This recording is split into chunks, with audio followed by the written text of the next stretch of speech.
So we're going to have a very quick run through of the Zscaler platform. I'm going to start with this quadrant around SASE and the main pieces of our solution that the customers are interested in when we have initial discussions.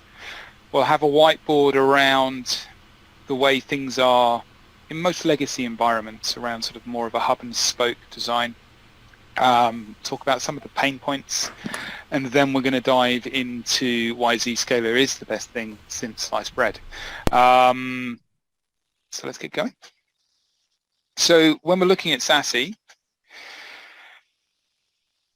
the first thing that most companies will absorb from us is people and or things to the internet. We're doing that in our cloud. You send us the data. We are then going to conduct SSL inspection at scale, apply things like DLP, Advanced Cloud Firewall, sandboxing, AV, antivirus, and so on. These functions can be purchased in isolation. You don't have to have the whole kit. And I would suggest that for most organizations, they would start just with the standard sort of offering, and then they would add in further things like advanced DLP features. When we look at this end of the platform, one of the things we do that a lot of others don't, and certainly didn't exist in the legacy technologies where you would chain different services together, is we are doing a single scan whilst the packet's in memory, and then we've got an individual dedicated core that is dedicated to whichever of these functions. What this means is that it's one scan, multi-action, and by adding in extra functions, we're not increasing latency. We're not adding in any extra any detriment to the end user experience. The next piece is around private application access. So that's people and things to private apps, whether they're in data centers, whether they're in infrastructure as a service in the cloud. And we're very agnostic. We don't really care if those applications are in AWS, Azure, SkyTap, or if you've more money than sense, Oracle Cloud. Because we are connecting users to applications rather than endpoints to networks, and again, as we go through the architectural diagram shortly, you'll get a feel for exactly why this is very different to VPN and far more secure. Because we use a single agent across both those items, we then can offer digital experience. So we are going to bring back a load of metadata about the individual appliance, so the endpoint, whether that be Windows, whether that be Mac, and we're going to tell you things like CPU consumption, memory consumption. We're going to tell you whether it's on battery or not, what the Wi-Fi strength is like. So in the UK, we've just had a couple of heat waves. So all of those idiots that are trying to work from halfway down their garden with their feet in a paddling pool, way away from the Wi-Fi, you can immediately identify that this is a them problem and not a you problem. This is an idiot. They're idiots. Yeah. So it provides you with mean time to innocence as well as mean time to remediation. The other thing we're doing there is every single hop between the endpoint and a monitored application, regardless of whether they're on your network or not. So you're now at the point where if there's an issue with somebody's ISP while they're working from home, you'll have visibility of that issue, and you'll be able to, again, mean time to innocence, that's not us, that's you. And the final piece is around cloud protection. So with this, we're looking at IaaS configurations such as M365. Do my admins have multi-factor authentication involved, for example? And we're going to highlight the risky, and we're going to allow you to automate or to manually remediate that.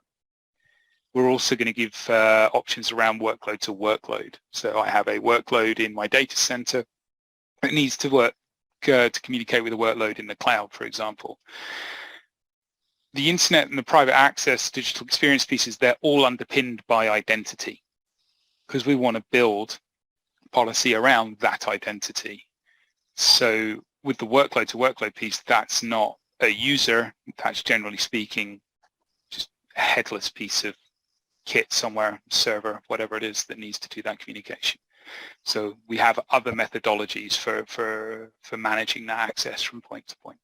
So if we think about the way networks have matured over the last however many years, we think back in time, we probably would have had head office, a branch office, and somewhere in the middle, a data center.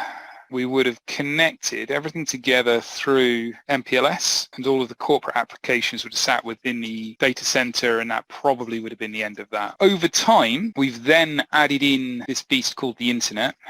We're then at a point where we need to provide access to those resources, and we're probably looking at putting something like this bit of kit in the way.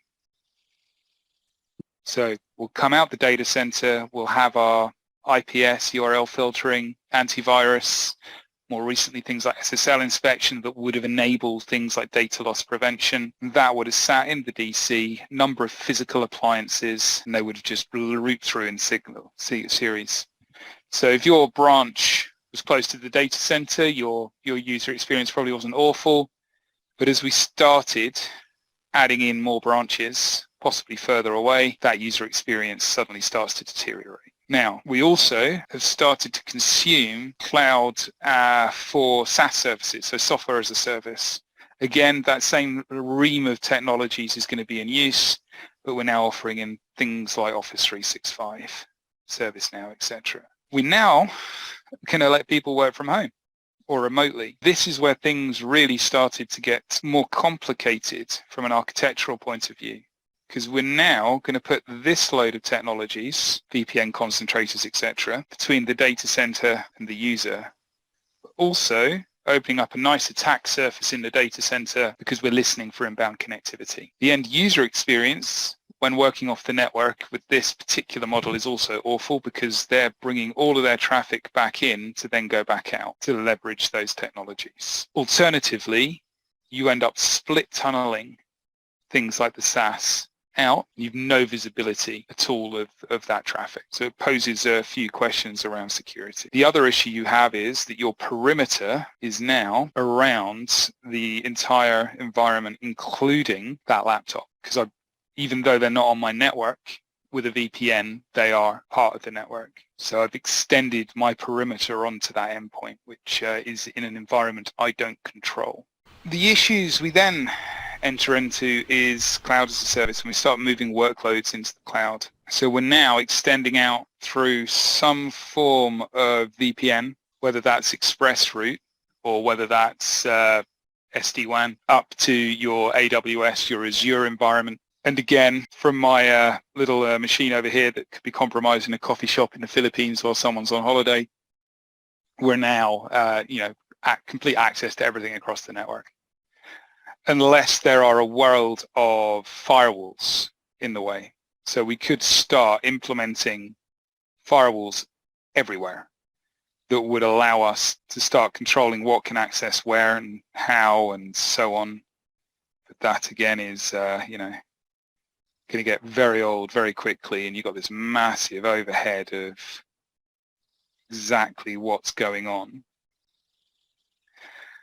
And then you could build, for example, an SD-WAN interconnectivity connection between all of that so that you then can spider between the branches, going branch to branch, branch to cloud without having to come back.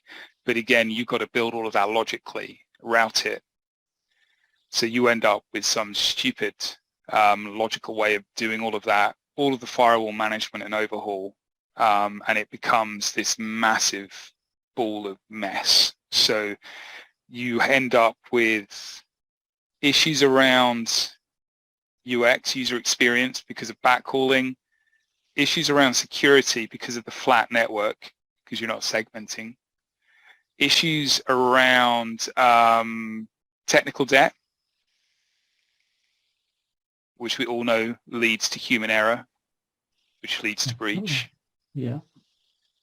So generally speaking, what started off as a really good idea, i.e. branches to a data center and sharing that all through MPLS, which worked very well at doing what it did, in the modern world where we're consuming cloud technologies, etc., that's a problem.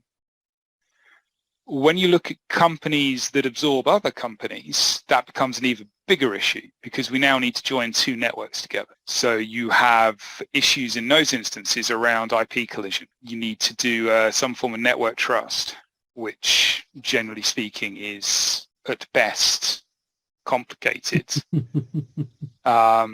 Routing. You need to do identity provider. You need to, who are you going to go to? You're going to create new identities on a new domain, consolidate stuff, leave stuff running in tandem. One of the companies I worked with that was in global manufacturing had 22 individual domains that they had absorbed as they grew. New company comes in and little bits of that still knock around. So these are a small handful of problems that people have in their estate. But generally speaking, most of what we'll talk around for absorbing our exchange is going to be security, technical debt, user experience, and agility. The ability to absorb new functionality, the ability to absorb new services very easily, very quickly, without the need to worry about things like the IP collision, network trust, and so on. Okay. Does this ring true to some of the environments you would have seen, Jay, over the last however long? Yeah. A couple of big enterprises. The thing that really resonated with me is all those firewalls and the ability to have to open up holes and talking to 5 different people if you have a disparate hospital, let's say. It's it's a mess. And Lisa, is the same for you? All right, I mostly worked in school systems, and they were small school systems at that. But we did have, different schools at different towns that had to kind of be interconnected. And Chris has seen some of the worst in his time in I've Outpost. seen some of this, yeah.